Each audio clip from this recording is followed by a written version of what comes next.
doon na yung daghang lawak diya sa iglesia. Ngayon, diya sa kayuli sa Ginoo mga igsoon, unang lawak yun nga, dili lang punta nato i-desire mga igsoon, kana yung pagpangatiman yun. Why? Because there are few chosen to become elders. But anybody can function as elder mga igsoon.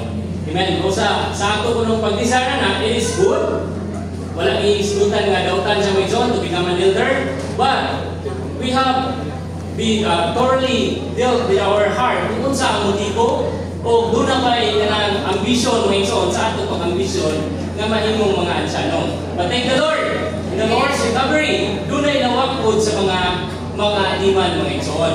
Doon ay nawak sa tanang butang mga igsoon o ang pinakamaayo kayo, ang pinaka-epektibo kayo mga igsoon, kini yung ambisyon ka mga igsoon nga mahimong shepherd yun. Amen. Ako po nang iman na, hindi na ito mag-ambisyon na pang-utang, nabi na ang pagkansya ng Mixon. But, in order for the work to become more effective, especially Mixon, ang pag-progress Mixon, ang isgutan sa Mixon na ganina sa speaker, nga there is the need, a great demand of shepherds in the Lord's recovery.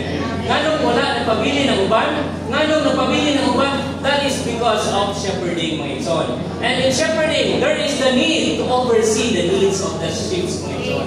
Dili na makapangatiman na puro ang Torah. Hakot na ito tanan, istorya na ito tanan mga igsoon. In fact mga igsoon, gislutan sa igsoon na kanina, in shepherding, there is the need for our ears to be open mga igsoon.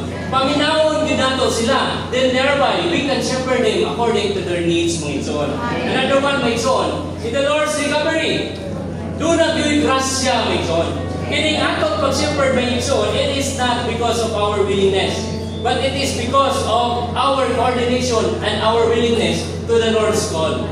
Nganong dili ka makapangatiman mga igsoon? Because we do not have the heart to shepherd others. Muna gikinahanglan yun ang burden mga igsoon.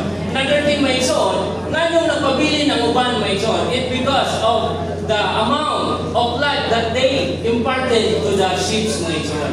Tungod sa kadaghan nga kinabuhi na ilang ipaambit, dili tungod sa kadaghan sa kining mga pagtulunan, kundi katong kinabuhi nga napaambit sa ila nga sila gyud nahamtong og itubo kitang pamilya.